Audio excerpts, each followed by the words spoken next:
ये बात है लगभग लगभग अराउंड ऐसे मान के चलिए 2016 और 17 के आसपास की बात है। 16 का एंड था, उस समय के आसपास की बात है। तो मैं पढ़ा रहा था, तो क्या हुआ,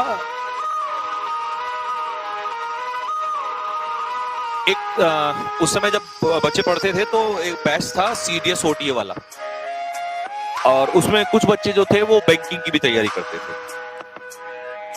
तो उसमें क्या था, एक लड़की थी, उसका नाम था नेहा ठाकुर, और वो तैयारी कर रही थी, मतलब पेपर दिया था उसने। क्या किया था, BSc या MSc की थी, FRI से। FRI है यहाँ पे, फॉरेस्ट रिसर्च इंस्टीट्यूट, मतलब फॉरेस्ट्री से BSc करके वो आई थी यहाँ पर। तो वो प्रिपेयर कर रही थी बैंकिंग वगैरह के लिए, मतलब उसका ये था कोई भी जॉब मिल जाए उसको, ऐसा कुछ था। क्योंकि घर की जो सिचुएशन थी वो इतनी ठीक ठाक नहीं थी। और देखिए, घर की ना, किसी की भी लगभग मिडिल मैन हम ऐसे ही होते हैं कि किसी की सिचुएशन ठीक नहीं होती है, बस घर वाले हमें आगे बढ़ने के लिए सपोर्ट करते हैं। तो उसको काफी टाइम पढ़ाया घर वालों ने, लेकिन अब सिचुएशन कहीं ना कहीं दिक्कत आने लगी। तो हुआ क्या कि उसने जब यहाँ से ज्वाइन करना, मतलब पढ़ना स्टार्ट किया, तो मेरे ख्याल में 2-3 महीने ही पढ़ी तो उसको प्रॉब्लम आने लगी, घर से बड़ी समस्या आने लगी। अब कहीं ना कहीं एक समस्या और भी होती है स्टूडेंट लाइफ में, कि पढ़ रहा है वो तो है ही प्रॉब्लम, लेकिन पीछे से जो ये परेशानी आती है ना, यार, रिश्तेदार, घर वाले, और फिर फाइनेंशियल वाला जो सर दर्द है, ये कहीं बहुत परेशान करता है। लड़का हो या लड़की हो, सबको समस्या आती है, ठीक है। लड़के तो कई बार क्या करते हैं, जॉब भी कर लेते हैं, बट लड़कियों के लिए फिर वो भी समस्या कि जॉब करे, फिर उसके साथ मतलब बहुत टफ हो जाता है। तो वो ऐसे ही, मतलब बहुत इंटेलिजेंट हुआ करती थी, वास्तव में बहुत ब्रिलियंट लड़की थी। मतलब ये मान के चलो कि कोई टेस्ट होता था तो सबसे अच्छे नंबर आते थे पढ़ने में भी। तो कई दिन हो गए थे, तो वो ऐसे ही बड़ा परेशान। तो एक दिन मैंने कहा कि भाई नेहा क्या हुआ, तो उसने कहा सर कुछ नहीं, बस थोड़ा सा प्रॉब्लम चल रहा है इस तरीके से। मैंने कहा आजकल आपके मार्क्स भी ठीक नहीं आ रहे हैं ऐसे। तो शी सेड कि हाँ सर थोड़ी सी प्रॉब्लम है। मैंने कहा क्या है बताओ।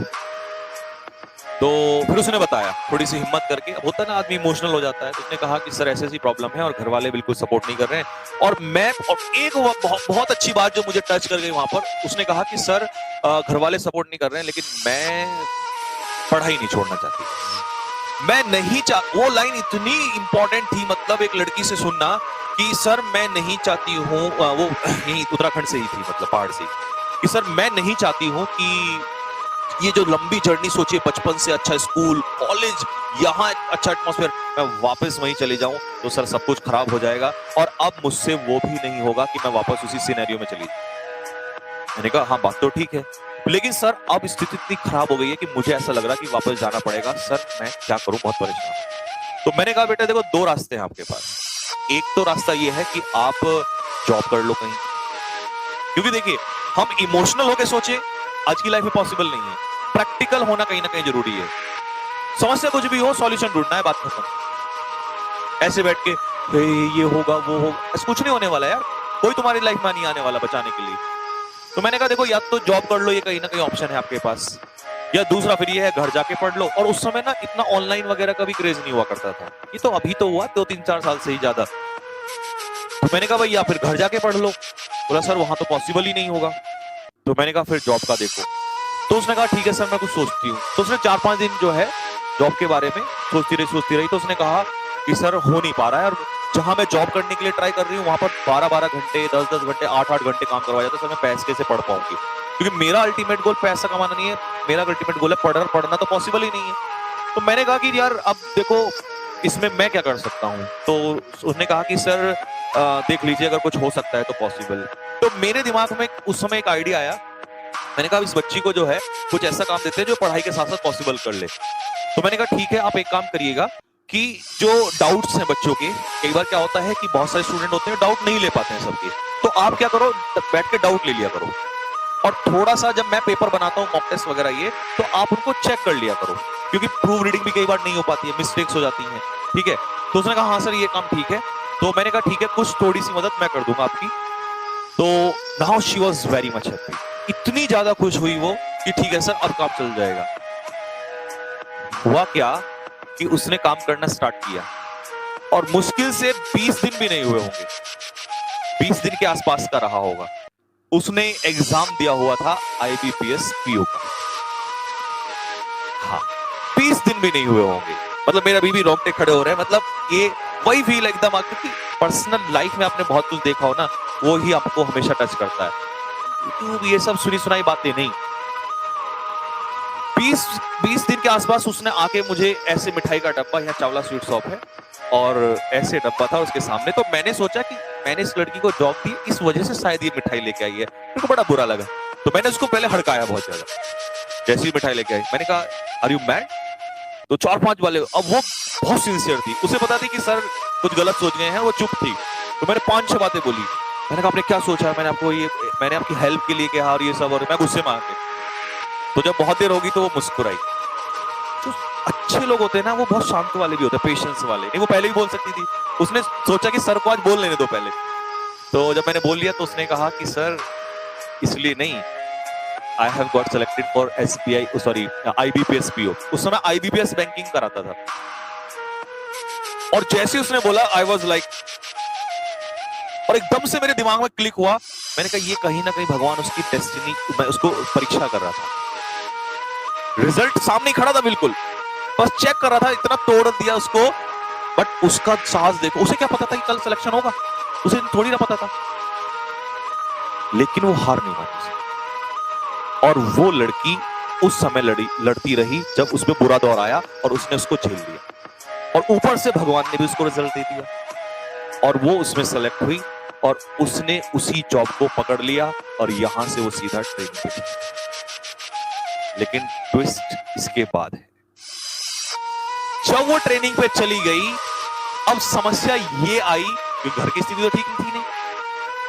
जो लीजेंड होते हैं ना, थोड़े से और खतरनाक होते हैं। जिंदगी में अपने लिए जिए तो क्या जिए यार।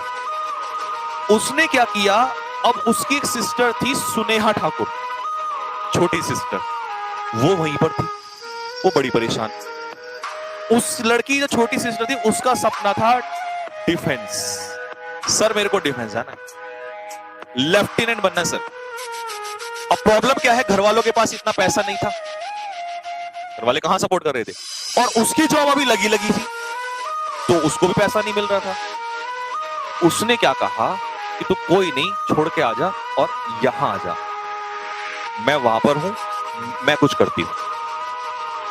तो उसने उसको सपोर्ट करना स्टार्ट किया, और उसको बुला लिया वहां से, और उसको 2017 का, मुझे आज भी याद है, 2017 का बैच बना था, उसमें उसने एडमिशन दिलवाया। 2017 का ही, हाँ 2017 में ही उसने एडमिशन दिलवाया। 1 साल हो गया। सुनेहा जो लड़की थी, वो एग्जाम पे एग्जाम देती चली गई, कभी उसका एग्जाम नहीं निकला, कभी उसका एसएसबी नहीं निकलता था। अब वो तो जॉब कर रही है, पैसा कमा रही है, कोई इश्यू नहीं है, वो उसकी सपोर्ट कर रही है। लेकिन इतना देखो कि वो जो लड़की यहां थी, उसके माइंड में कितना प्रेशर आ गया कि सर मेरे को निकालना है एनी हाउ। मैंने कहा बच्चे मेहनत करनी पड़ेगी, इसके अलावा तो कोई ऑप्शन नहीं है, तुम्हारी सिस्टर तुम्हारे लिए एग्जाम्पल है। उसने कहा हाँ सर।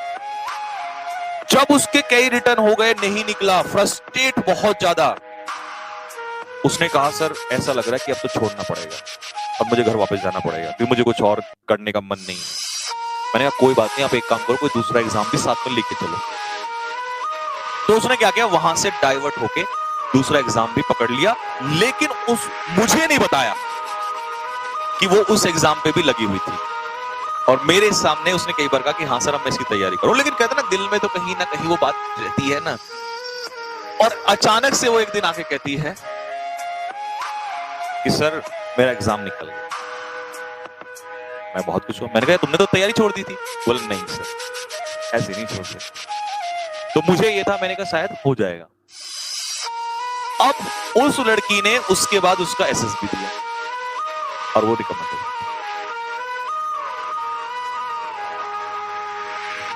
घर में 2 ही लड़कियां थी, और जिस फैमिली के हाल उस समय ऐसे थे, उन दोनों लड़कियों ने, एक वहां पर और एक उधर, दोनों अधिकारी।